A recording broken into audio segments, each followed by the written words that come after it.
motivasi dalam pengajaran dan pembelajaran. Baiklah, sebelum itu saya perkenalkan diri dahulu. Saya Anu Mardian Mustafa, 07956, dan rakan saya. Nama saya Ani Sofia binti Yami, nombor metrik 079090. Saya Radin Nandira binti Muhammad Nazruli, metrik 078850.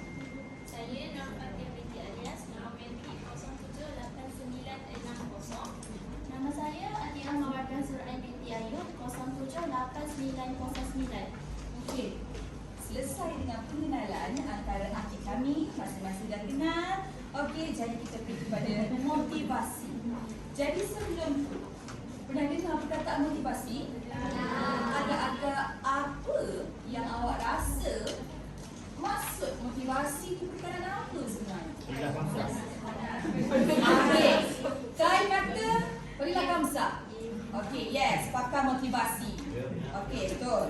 Okey, yang lain? Nasihat. Okey, lagi apa lagi? Motivasi. Semangat. Okey, lagi apa lagi? Ya? Sikap positif. Counseling, yes. Sebagai cikgu counseling, motivasi itu kena ada.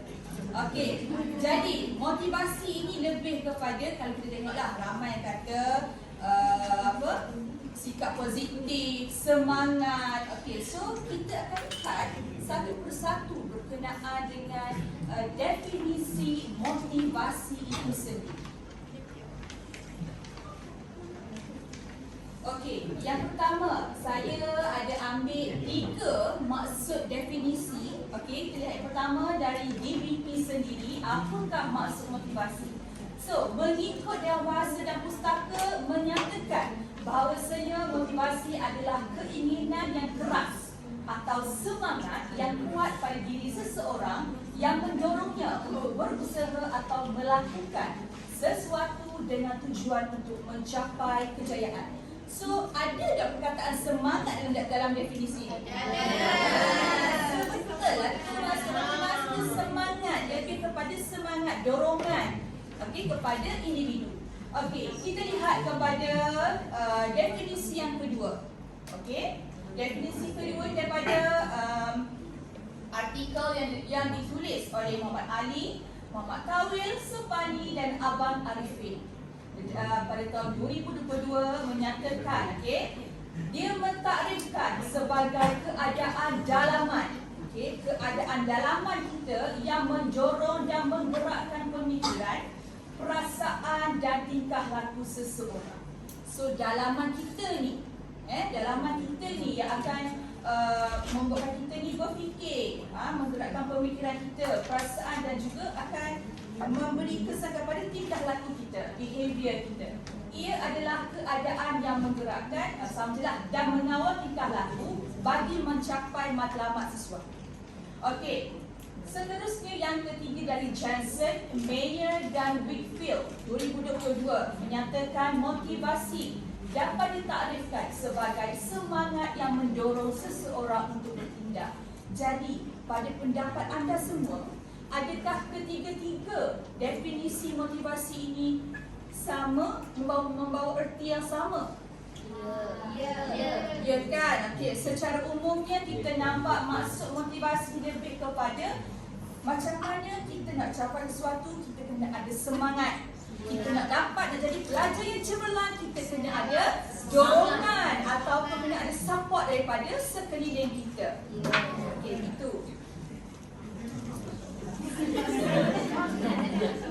Okey, konsep motivasi kita bincang dari segi istilah. Okey, dalam bahasa Latin dia panggil sebagai movere. Okey, bermaksud apa dia? Move. Okey, movere ni move ini berasal daripada movere, move, bergerak. Bila kita sebut sebagai bergerak, apa yang bergerak ni? Tindakan kita yang bergerak. Okey, tengok. Motivasi boleh dipahami sebagai satu usaha gerakan. Bila kita nak capai suatu benda, kita kena ada apa? Okey, kita bergerak, ada usaha. Usaha tu kita kena bergerak lah. Kena contohnya kita kena membaca, kita kena bertanya, membuat sesuatu lah untuk support kita punya motivasi kita. Okey, kita kata di sini motivasi sangat penting dalam proses pembelajaran dan pengajaran kerana ia dapat menentukan hala tuju dan keberkesanannya.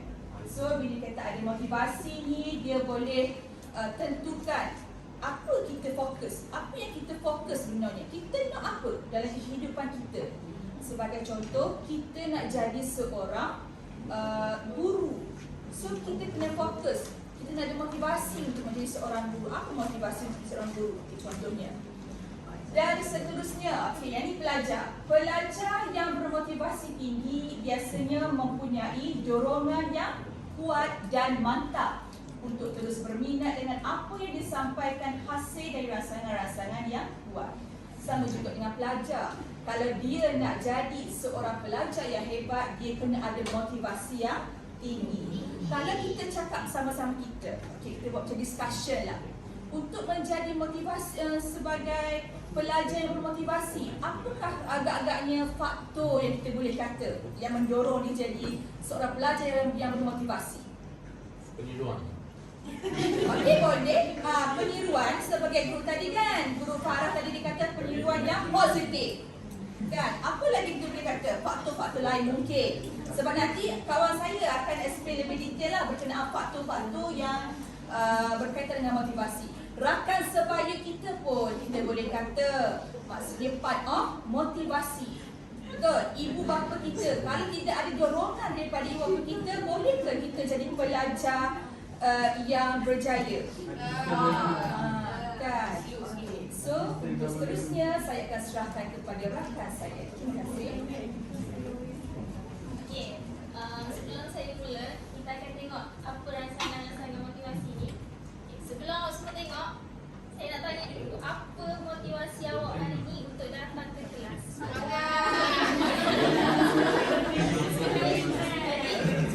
Sebab kita present, nanti apa lagi motivasi awak? Ya, ada tuan haji. Kawan saya motivasi dia untuk datang ke kelas sebab ada tuan haji. Kita semua adalah contoh-contoh rancangan apa yang bagi kita. Okay, kalau kat sini kita tengok ada 11 contoh-contoh rancangan motivasi. Yang pertama, keinginan. Keinginan awak untuk jadi cikgu, untuk menjadi seorang guru. Motivasi yang kedua, keperluan. Ada orang rasa dia perlu belajar untuk menjadi yang lebih baik. Yang ketiga, kepercayaan. Kepercayaan ini contohnya dia percaya kalau dia melakukan sesuatu, dia akan mendapat sesuatu. Yang keempat, rasa ingin tahu. Motivasi dalam diri sendiri, dia ingin tahu tentang sesuatu perkara. Dia nak tahu macam mana daun daripada hijau jadi warna coklat lepas tu gugur. Jadi dia termotivasi untuk mengambil tahu, untuk belajar.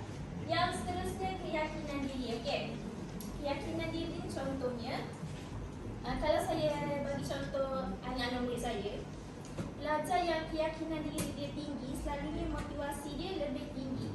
Yang berkeyakinan tinggi ni, dia akan sentiasa ke depan, motivasi diri dia tinggi untuk belajar.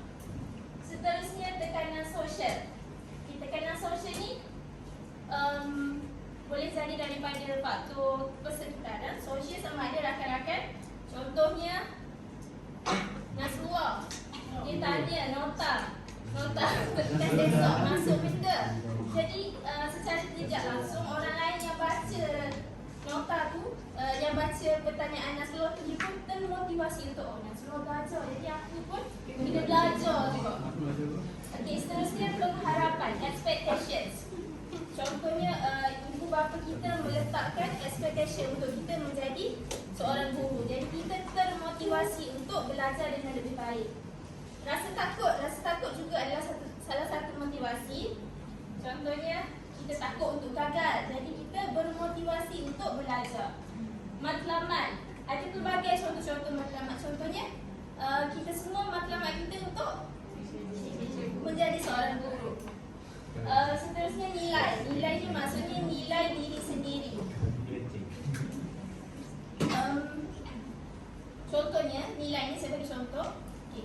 Seorang pelajar, kalau dia berada di kelas belakang, tapi tiba-tiba guru memberikan dia tanggungjawab yang tinggi. Contohnya dia duduk kat belakang, tapi cikgu lantik dia menjadi seorang pengawas. Secara tidak langsung, nilai diri dia sudah menjadi lebih tinggi. Jadi dia lebih bermotivasi untuk belajar lebih baik. Dia jadi seorang pengawas kan, jadi dia nak masuk ke kelas hadapan. Yang akhir sekali, insentif. Maksudnya motivasi untuk mendapatkan ganjaran.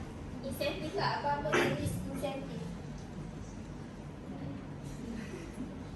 Okey, semua rangsangan tadi kita boleh bahagikan kepada dua jenis, iaitu motivasi ekstrinsik dan juga motivasi intrinsik. Ekstrinsik maksudnya eksternal. Eksternal tu apa? Luaran, faktor-faktor luaran, bukan dari dalam diri kita. Yang kedua, intrinsik. Internal maksudnya dalaman. Awak sendiri yang bina motivasi secara semula jadi. Okey, kita tengok dengan lebih jelas motivasi intrinsik. Intrinsik dalaman ke luaran? Dalaman. Berpunca dari dalam diri sendiri secara semula jadi. Contohnya kalau kita tengok dalam kelas kita, siapa orang rasa dia mempunyai keyakinan yang tinggi? Kai. Okey. Kai, adakah awak seorang yang bermotivasi? Ya. Saya sangat bermotivasi. Sangat bermotivasi. Itu contoh motivasi dalaman diri dia. Okey. Tapi ada juga motivasi intrinsik ni dibentuk daripada pembelajaran dan pengalaman yang membawa kepuasan. Ini bukan secara semula jadi. Contohnya suka membaca buku cerita. Adakah dia daripada semula jadi? Maksudnya lahir-lahir terus nak baca buku. Ya. Kan? Okay. Daripada pengalaman yang membawa kepuasan. Mula-mula kawan baca buku cerita, lepas tu dia cerita kat awak. Cerita ni sedap sangat. Kisah novel cinta. Jadi itu memberi satu kepuasan. Jadi awak pun secara tidak langsung termotivasi untuk beli buku, untuk baca buku. Ataupun yang kedua, bermain alat muzik. Contohnya anak kawan kita tadi, dia bermain alat muzik. Okay. Apabila dia mula pandai main alat muzik, motivasi diri dia secara tidak langsung menjadi lebih tinggi, betul? Hari ini dia pandai main sikit, esok dia nak main lebih lagi sebab dia termotivasi untuk jadi lebih baik. Okey, belajar yang cenderung ke arah motivasi intrinsik, dia sukakan cabaran, dia suka melakukan tugas tanpa bimbingan sebab dia nak mencapai kepuasan diri dia. Bila dia pandai buat tanpa bimbingan, dia rasa seronok, dia rasa puas hati. Seterusnya kita lihat elemen motivasi intrinsik dari perspektif Islam. Ada 4 elemen daripada perspektif Islam. Yang pertama, sebab ini daripada dalaman dalam diri kita sendiri. Bila kita nak bina motivasi dalaman ni, kita kena lihat elemen-elemen ni lah. Yang pertama, niat. Niat mestilah kerana Allah. Alhamdulillah. Yang kedua, kita kena ada keyakinan. Keyakinan tu apa? Kita kena yakin, betul. Kita kena yakin apa yang kita niat ni betul ke salah. Yang ketiga, kita kena ada iltizam. Iltizam maksudnya dekat yang kuat. Dan yang terakhir, kita kena ada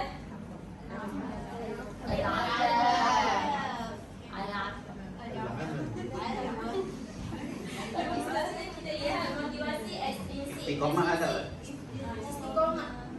Bukit. Tambah sikit Seperti lagi. istiqomah dah. Keseluruhan istiqomah. Seterusnya kita lihat motivasi ekstrinsik. Dalaman keluaran? Eksternal. Berpunca dari faktor luaran, iaitu melakukan sesuatu untuk mendapatkan ganjaran. Kalau awak boleh jawab, cikgu bagi benda. Nanti awak cuba juga nak jawab soalan. Ganjaran yang jelas seperti markah. Kita belajar sebab nak dapat A, kita nak dapat markah yang baik. Keistimewaan. Contohnya cikgu kata, siapa yang dapat nombor 1 sampai 10 boleh pergi lawatan. Jadi dia nak dapatkan keistimewaan itu. Penghargaan, pujian. Pujian ni peneguhan yang paling kecil. Awak boleh jawab, cikgu kata? Bagus, good job. Very good. Kalau dalam bentuk tulisan, kita tanda-tanda buku murid. Kita bagi bintang, tanda bagi bintang, bagi stiker, betul. Kanak-kanak motivasi tu boleh dilihat oleh ibu apa. Yang terjelas tu boleh dilihat oleh ibu apa. Bila kita letak bintang kan, bila balik kat rumah tu ditunjuk kepada ibu apa dia. Adik dapat 3 bintang ni. Ganjaran yang jelas. Ganjaran jelas. Okey, motivasi ekstrinsik juga dalam bentuk peneguhan boleh memberi kesan kepada tingkah laku pelajar. Yang ni boleh selari dengan teori behaviorism oleh siapa? Oleh kawan kita. Oleh D.S. Skinner, iaitu dalam pelaziman operan. Dalam pelaziman operan nanti ada banyak-banyak peneguhan lah, peneguhan positif, peneguhan negatif. Semuanya boleh memberi kesan kepada tingkah laku pelajar. Potong ke macam mana? Pak Undi. Undi. Okey, teruskan. Okay, peneguhan yang positif ni lebih berkesan sekiranya diberi pada peringkat pembelajaran baru. Okay, pembelajaran baru ni maksudnya yang tak tahu langsung apa-apa. Contohnya, guru kelas pemulihan. Kanak-kanak tahun 1 yang masuk sekolah dia tak pandai baca lagi. Jadi guru pemulihan, adakah kita kena marah dia sebab dia tak boleh membaca? Tak boleh kan? Tak boleh. Tapi kita kena bagi peneguhan yang positif. Kalau dia boleh sebut baca, kita nak kata macam dia. Bagus. Semangat. Itu adalah contoh peneguhan positif yang Kata boleh nak bagi memberi motivasi. itu kelas pemulihan. Setuju tak? Baru bermotivasi ya. Habis tak? Habis lah. Tiba-tiba je ada. Bermotivasi. Bismillahirrahmanirrahim. Saya Aisyah binti Yamin akan menerangkan tentang teori yang mendasari motivasi. Teori yang mendasari motivasi ni ada 6. Yang pertama, teori hierarki keperluan Maslow. Okey, teori hierarki keperluan Maslow ni terbahagi kepada 5, iaitu yang paling bawah sekali fisiologi, keselamatan sosial, perhargaan dan juga hasrat diri. Kalau dari segi fisiologi ni, iaitu makanan, air, udara ataupun tidur. Yang bawah ni untuk kelangsungan hidup kita. Okey, yang untuk keselamatan tu persekitaran fizikal dan juga emosi yang selamat. Kalau kita ada persekitaran fizikal yang selamat ataupun emosi kita okey, kita akan lebih bermotivasi. Begitu juga dengan yang anda tahu, persahabatan, kasih sayang, persahabatan dipunyai, perasaan dipunyai, dan juga perhargaan, harga diri, pengiktirafan dan penghormatan oleh orang lain. Okey, yang kedua, teori motivasi Bloom. Teori motivasi Bloom ni dikemukakan oleh Victor Bloom pada tahun 1964 dan mempunyai 3 bahagian, iaitu ekspektasi, harapan, instrumen dan juga balansi. Secara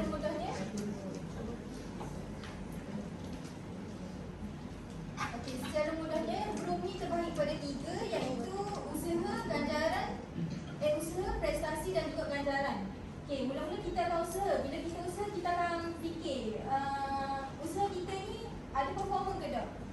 Kita lebih motivasi. Lepas tu bila kita rasa kita ada performa, kita akan fikir untuk bermotivasi untuk dapat reward. Itu teori motivasi Bloom. Okey, yang ketiga, teori motivasi achievement daripada McClellan, iaitu terbahagi kepada 3, need for achievement, need for affiliation dan juga need for power. Yang keempat, teori motivasi X dan Y. Yang ni X dan Y lebih kepada keadaan diri kita sendiri. Kalau X tu lebih kepada negatif lah, dan Y lebih kepada positif. Maksudnya contohnya teori X ni, manusia tu malas ataupun tidak rasa bertanggungjawab ataupun malas untuk bekerja. Okay, teori motivasi 2 faktor terbagi kepada 2, hygiene dan juga motivasi. Yang hygiene ni lebih kepada persekitaran. Contohnya seorang tu malas bekerja disebabkan gaji dia rendah ke ataupun keadaan sosial di tempat kerja dia tu kurang memuaskan. Okay, teori ECG pula terbahagi pada 3, existence dan growth. Yang ni ECG ni daripada keperluan Maslow ni terbahagi kepada 3 tu, growth, greatness dengan existence. Okay.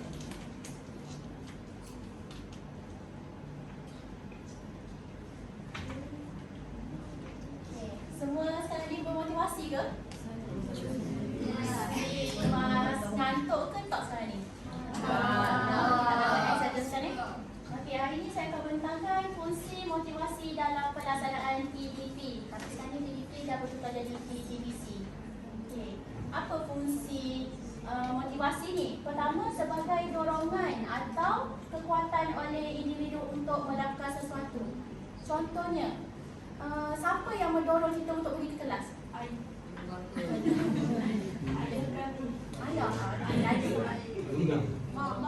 Mak. Semangat. Semangat dorongan. Okey, kalau dorongan ni macam mana cara kita nak mak ayah tu nak dorong kita untuk bagi semangat pergi ke kelas? Bagi kancil. Kakak ada kancil?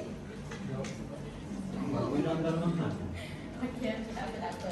Okey, macam mana cara nak mendorong individu tu?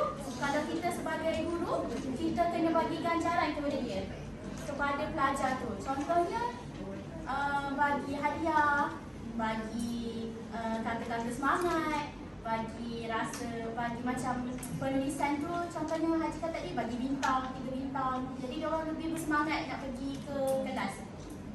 Seterusnya, menghasilkan pembelajaran yang bermakna. Apa yang masuk dalam menghasilkan pembelajaran yang bermakna bila bermotivasi? Dia pendapat. Jadi kita capai. Betul. Lagi?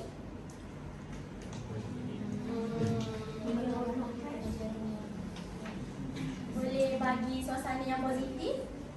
Kan? Boleh masuk kan? Okey, maksud di sini apabila pelajar diberi pandangan positif, prestasi murid pun akan positif, maka pembelajaran dia lebih mendalami. Jadi dia orang lebih mendalam bila kita bagi suasana positif, bagi pandangan positif kepada pelajar. Macam contohlah, dia pelajar ni dapat markah tinggi. Kita akan bagi, oh, bijaknya awak, rajinnya awak. Jadi macam kita bagi semangat positif dia sebagai dia lebih semangat nak belajar. Okay, seterusnya, fungsi motivasi ni mewujudkan hubungan yang baik. Sebagai contoh hubungan yang baik antara guru dan pelajar. Bila kita bagi contoh sebagai guru, kita kelak akan bakal jadi guru kan? Cara untuk wujud hubungan yang baik, sebagai contoh, bila pelajar tu ada masalah, kita tanya dia, awak ada masalah ke? Jadi dia orang rasa macam dihargai, disayangi. Jadi siapa yang mewujudkan hubungan yang baik antara guru dan pelajar. Seterusnya saya akan menerangkan faktor yang mempengaruhi motivasi. Pertama,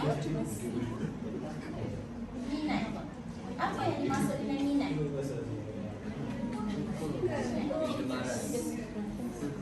Kegemaran. Kecenderungan. Kita maknanya dalam minat dia, dalam motivasi ni, dia macam pelajar tu, bila kita bagi motivasi ke dia orang, dia lebih berminat untuk mengetahui pembelajaran tu. Bila pelajar tu minat dalam pembelajaran tu, dia akan semangat untuk belajar. Yang kedua, faktor yang kedua adalah nilai. Nilai ni masuk dalam perkataan nilai ni sebagai contoh nilai undi. Apabila guru bagi nilai undi kepada pelajar, mereka akan mengeluarkan atau menghasilkan persekitaran yang positif. Bila persekitaran positif, maka mereka lebih bermotivasi. Seterusnya adalah sikap. Sikap ni dari bila kita belajar positif, maka mereka termotivasi untuk menguasai sesuatu pelajaran. Contoh daripada sikap ni, kalau pelajar tu rajin, maka dia termotivasi untuk bersemangat. Contoh, kalau sikap dia malas, kemungkinan dia punya pembelajaran akan merosot. Jadi dalam sikap ni, kita sebagai bakal guru, kita kena bagi semangat kat diorang ataupun bagi nilai-nilai yang positif supaya tingkah laku mereka baik disebabkan oleh persekitaran kondusif. Seterusnya lah aspirasi. Okey, saya nak tanya, apa maksud aspirasi?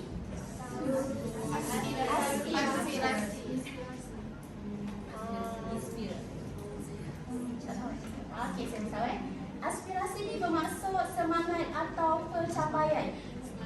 Semangat.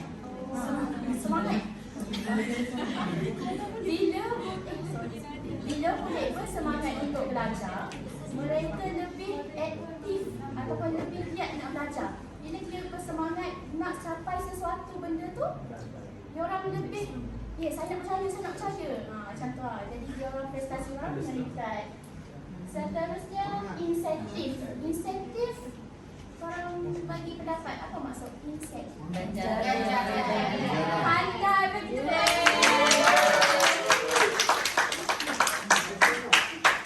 Okey, insentif ni ada bermaksud dikehendaki ataupun kerjayaan. Sebagai contoh, bila guru bagi penghargaan kepada murid dari segi hadiah ataupun kata semangat, jadi mereka lebih rasa bersemangat nak belajar dan meningkatkan hasil belajar dan berusaha untuk terus berprestasi tinggi. Saya akan bagi kepada Cik.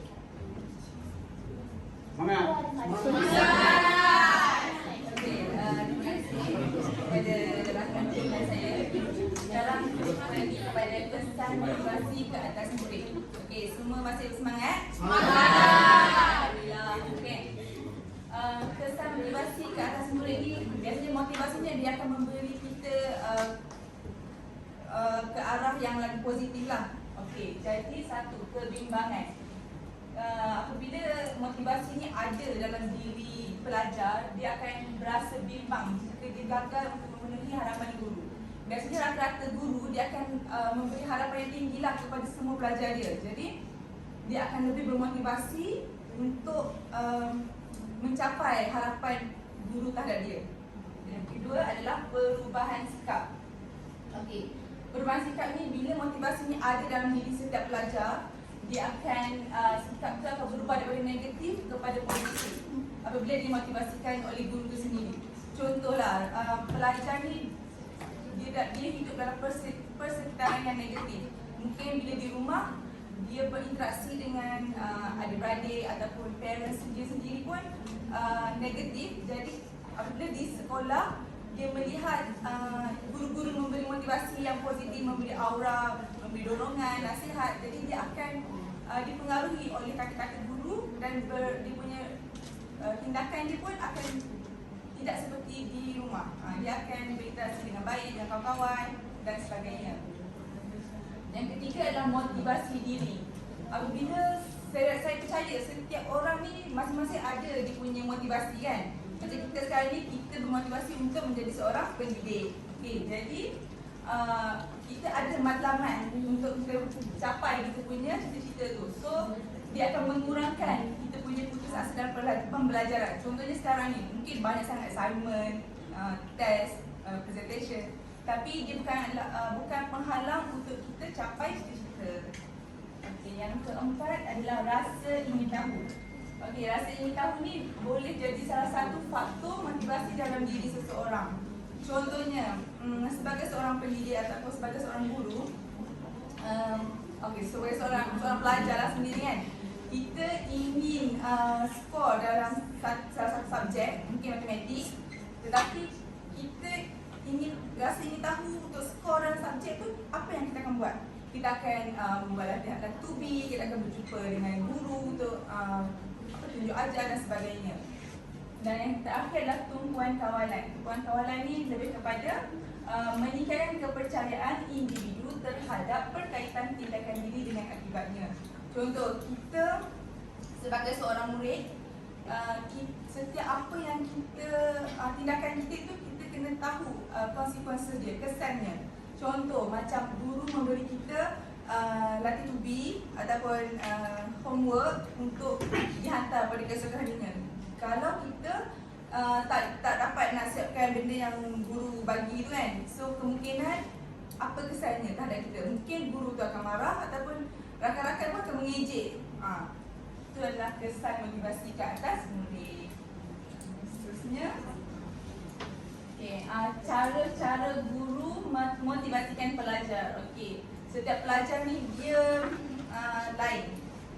Semua pelajar tak sama kan. So ada yang datang daripada keluarga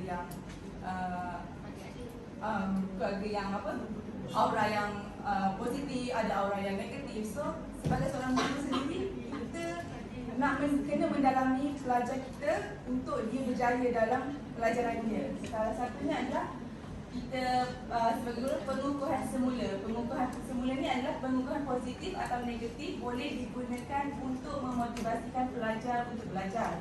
Okey, apa itu pengukuhan semula? Anyone? Pengukuhan semula yang kita akan terapkan dalam kita punya pembelajaran lah. Okey. Tadi Okey, pengukuhan semula ni macam contoh kita sebagai seorang guru, kita ingin budak tu atau murid-murid kita skor dalam subjek yang kita ajar. Jadinya selepas kita habis pembelajaran dengan pelajar, kita akan membuat latih tubilah terhadap pelajar tu untuk dia berjaya ataupun faham lebih terhadap topik yang kita belajar tu. Yang kedua adalah suasana pembelajaran dan pengajaran, iaitu para guru menyediakan suasana yang kondusif bagi murid-murid untuk pembelajaran mereka. Macam kawan saya cakap tadi, suasana yang kondusif. Suasana yang kondusif ni adalah suasana yang kita rasa selamat, kita rasa enjoy untuk duduk dalam kelas tu sendiri. Jadi sebagai seorang guru, kita kena ada kita kena memainkan peranan lah untuk mewujudkan suasana yang selesa, yang murid-murid pun rasa macam seronok untuk belajar dengan kita kan.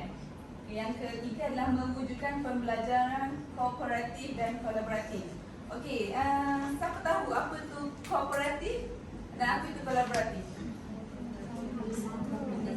Kerjasama, kolaboratif, kolaboratif kerjasama kan? Kooperatif bersama-sama. Okey.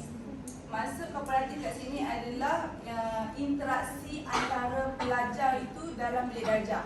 Maksud kat sini adalah pelajar itu saling berinteraksi, mencurahkan idea dan pandangan dan saling menghormati pandangan masing-masing. Dia tak ada kata yang tu salah, yang ni betul, tapi dia adalah pembelajaran yang sihat. Kolaboratif pula antara murid dengan murid ataupun murid dengan pelajar ataupun murid dengan teknologi itu sendiri. Contohnya macam sekarang ni kita presentation saya akan tanya antara korang dengan saya sendirilah. Apa itu maksud kolaboratif, yang maksud kooperatif. So dia antara dua hala, komunikasi antara dua hala, ataupun kita boleh katakan pembelajaran untuk feedback daripada pendengar sendirilah. Okay, next. Dan terakhir adalah implikasi motivasi terhadap pengajaran dan pembelajaran. Okey, implikasi motivasi ini adalah guru mewujudkan suasana yang selesa. Sebagai seorang guru, kita hendaklah mewujudkan suasana dalam bilik darjah tu dengan rasa selesa. Murid-murid pun rasa macam ingin ke kelas, rasa macam tak rasa malas nak attend kita punya kelas kan. Yang kedua adalah guru sentiasa menggunakan motivasi dalaman dalam pembelajaran. Maksudnya kat sini guru sebagai seorang model kepada para pelajar kenalah sentiasa memberi motivasi ataupun dorongan untuk pelajar tu berjaya dan boleh capai apa yang objektif yang ingin disampaikan dalam bilik darjah. Yang ketiga adalah guru harus berpegang kepada kepercayaan bahawa setiap murid boleh belajar dengan baik. Saya percaya biasanya dalam sebagai seorang pendidik, dalam satu kelas tu kita akan ada bias juga sebenarnya, ada favorite student, tapi sebenarnya kita kena berlapang dada dan memberi kepercayaan kepada semua pelajar bahawa setiap pelajar ni dia boleh berjaya dan setiap pelajar ni dia ada bakat dia masing-masing. Potensi kan? Setiap orang berpotensi. Betul, potensi dalam nak mencapai apa-apa lah kan. Okay, yang keempat, guru tidak harus terlalu tekankan motivasi luaran sebagai motivasi kepada pelajar. Contohnya ganjaran. Maksudnya kat sini, guru ni sebagai seorang pendidik, kita tak boleh selalu memberi motivasi luaran sahaja kepada pelajar. Contohnya, kalau dapat jawab, bagi ganjaran. Kalau dapat siapkan sesuatu tu, bagi apa-apa. Masuk kat sini macam kalau kita selalu memberi ganjaran kepada student, kepada murid-murid, jadi dia punya dorongan untuk berjaya tu disebabkan oleh faktor motivasi luaran. Dia tak ada faktor dalaman langsung untuk berjaya. Okey, dan terakhir, guru selalu melayani keperluan murid termasuk keperluan mengikut azam sendiri. Maksudnya kat sini sebagai seorang pendidik, saya tahu kita kena banyak berkorban. Maksudnya dari segi masa, wang ringgit dan sebagainya. Jadi kita untuk kita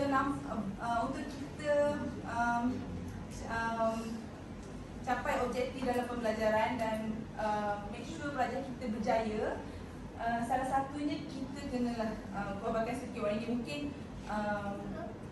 dalam pembelajaran kita sediakan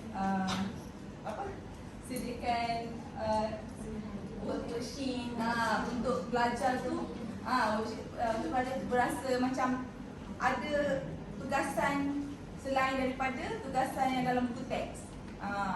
Jadi mungkin dengan cara ni murid-murid pun dia rasa terdorong untuk improvekan dia punya subjek-subjek yang dia lemah ataupun apa yang dia lemah dalam pelajaran tu lah. Itu saja daripada kami.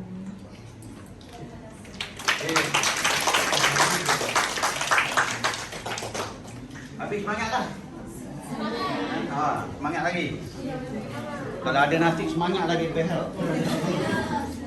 Tahu nasi mana? Kuning, tidak berada satu soalan lah. Okey, soalan mula habis. Dua soalan yang ni kena ada soalan lah. Ada okey.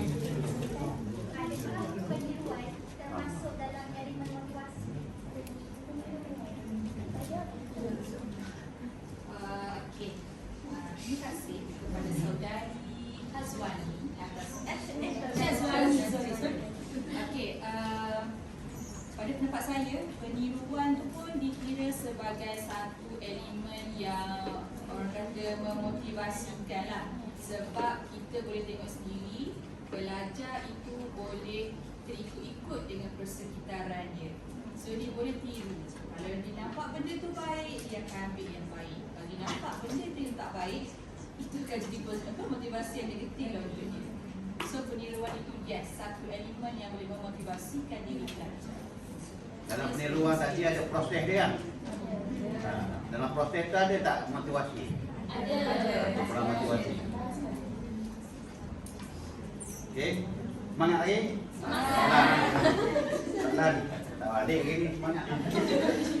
Okey, laki? Yang laki ni? Zain, mana? Ada? Ada lelaki ni. Orang. Maka ada lagi ya? Tak lagi. Dua lagi. Semua tak ada lagi. Itu minggu. Jadi hari ni. Okey, kata. Saya Nasrul dari Kadir. Soalan tadi saudari semua ada menyebut berkenaan aspirasi lah. Jadi soalan yang pertama, apakah yang dimaksudkan dalam takrif kepada aspirasi dan inspirasi? Soalan yang kedua. Soalan yang kedua, saudari juga ada menyebut salah satu motivasi contoh orang yang kita suka tu tadi khabar dia. Contoh tadi lah kawan kita, contoh Burhan tanya Alauddin apa khabar. Jadi sesuatu yang memotivasikan Alauddin. Okey.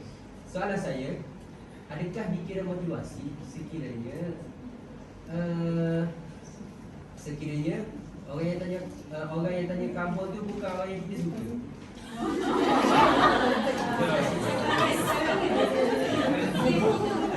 Dia sebagai motivasi ataupun bergantung daripada individu.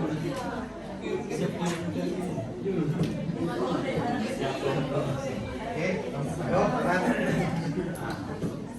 Cuba explain balik soalan kedua. Kurang faham. Kedua, adakah dikira sesuatu yang memotivasikan sekiranya orang yang tidak kita sukai tanya apa? Ambil berat. Dia sendiri tak boleh.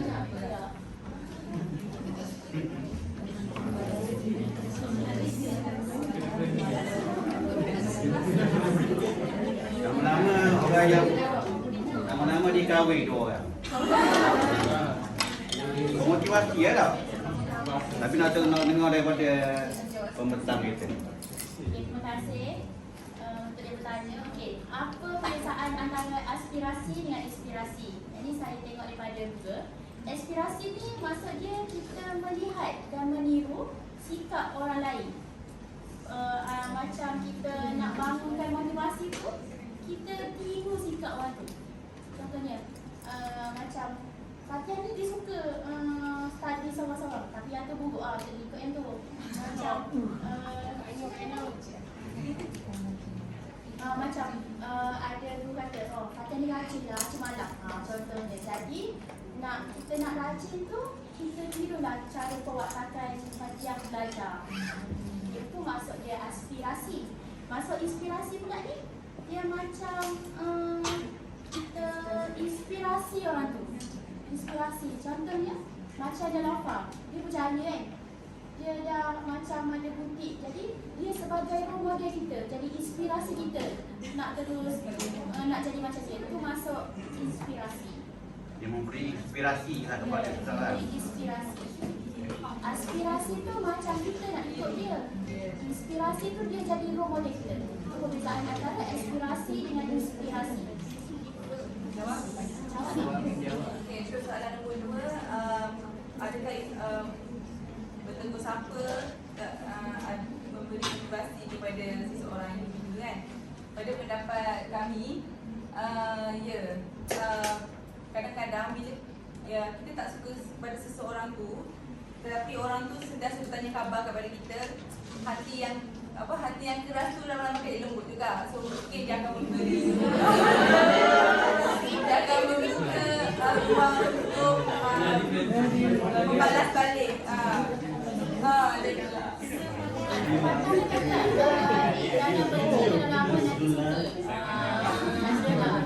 Banyak yang terjadi begitu lah. Yang mula-mula tu tegur, orang yang kenal, orang kita suka, lama-lama dia jadi musuh boleh juga. Tapi maknanya sesiapa saja boleh memberikan motivasi kepada kita kalau fikiran kita terbuka kan. Kalau kita dah ada blok memang suka nak ada motivasi. Okey, ada soalan daripada saya. Alhamdulillah lah diterangkan berkaitan dengan motivasi intrinsik dan ekstrinsik. Kemudian ada teori-teori tadi. Cuma pertanyaan saya, tak kira salah seorang daripada anda, 22 orang berikan apa motivasi intrinsik anda dan juga motivasi ekstrinsik anda yang menyebabkan menghubung untuk masuk Uniza ni. Jadi cikgu ni. Intrinsik apa, ekstrinsik itu apa?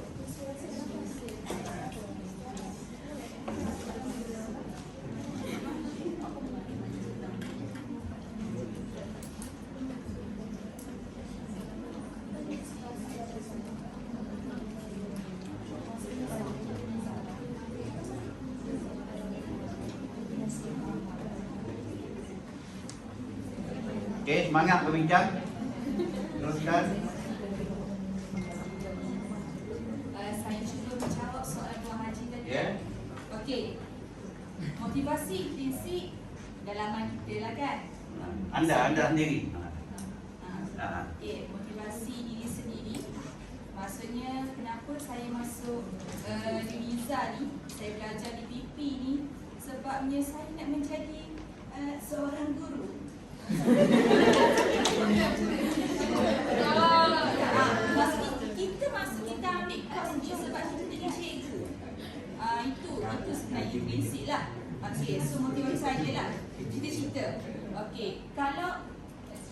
ekstrinsik, luaran, kita lihat kepada faktor-faktor ni. Contoh di sekolah saya. Sekarang ni sekolah saya yang kontrak hanya tinggal dalam 5 orang saja. Yang lain semua tetap. Takkanlah saya nak tengok je kawan saya dapat keistimewaan yang kerajaan bagi. Kan? Saya pun nak rasa juga nak buat juga orang kata allowance-nya ada contohnya. Nak dapat juga buat pinjaman rumah orang kata. So itu antara motivasi ekstrinsik. Okey, alhamdulillah. Soalan lagi? Dua orang bagi intrinsik, dua orang lagi bagi ekstrinsik. Intrinsik aku lagi tadi kata sebab ini memang ada cikgu, memang ada intrinsik dia tau. Dalam mang ni.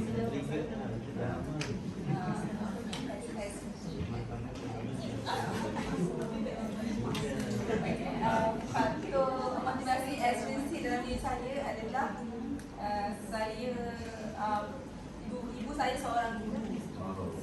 Jadi salah satu sebab kenapa saya nak apply dalam Unisa ni adalah sebab dorong daripada bapa saya sendiri lah. Bapa saya adalah salah satu orang main faktor lah. Jadi modeling ya. Modeling, ya betul. Okey. Lagi? Untuk saya, motivasi intrinsik saya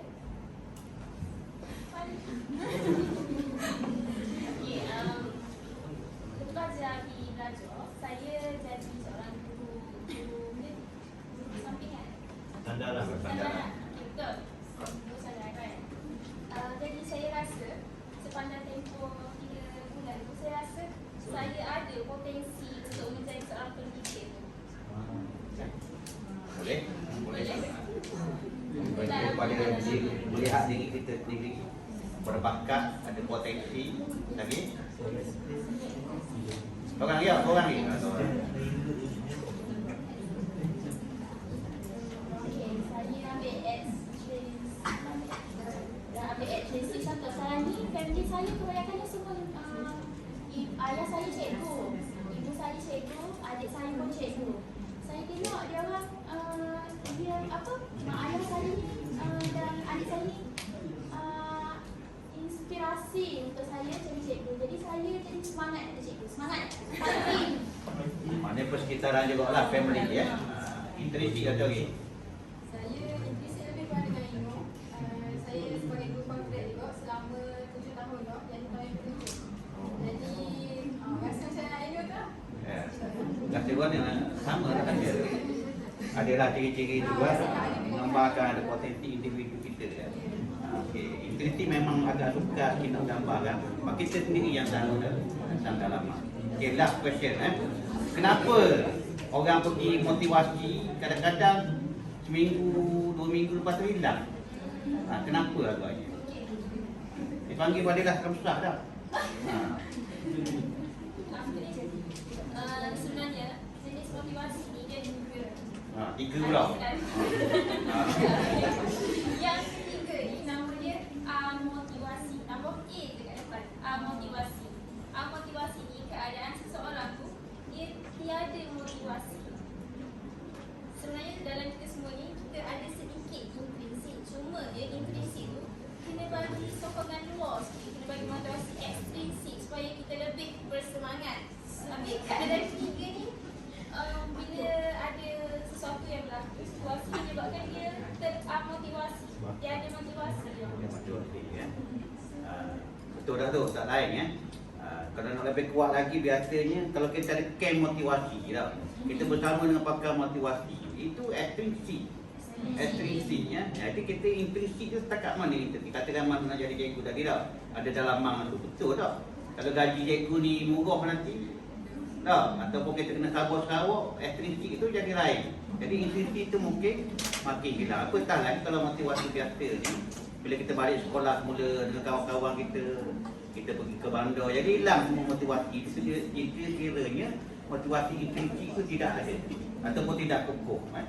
Jadi dia ada pengaruh tu. Motivasi ekstrinsik dan intrinsik. Lepas tu lah kita kena motivasi ya, dengan apa ni dalam kelas kita, kawan-kawan kita yang berjaya. dengan model-model ni yang kita nak ikut. Jadi selalulah aktiviti itu banyak dalam kehidupan kita daripada aktiviti.